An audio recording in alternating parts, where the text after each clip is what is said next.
If you could bring your arms above your head, like we did in the shoulder press or even in the leg assisted pull up, where you don't have any pain with your arms straight above your head with your elbows extended, we could start playing around with or introducing the active hang.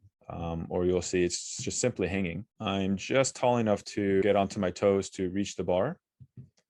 If not, then you would want to have either a box, or for us, we'll put a couple plates here for some of our members so that you could get onto your toes and reach the bar to get a full grip while having a full closed grip where your thumbs are on the opposite side of your fingers. We are slowly pulling our feet off of the ground to challenge our grip and our shoulder and back activation to hold our own body weight. So we're standing with our feet right under the bar.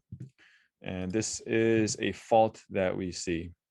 So with your shoulders coming all the way up to your ears, this shows that you're not actually engaging enough of your back. And this could potentially be harmful for your shoulders. So we want to have the first capacity to actively hang, which means pulling our shoulders down and activating the muscles in our back.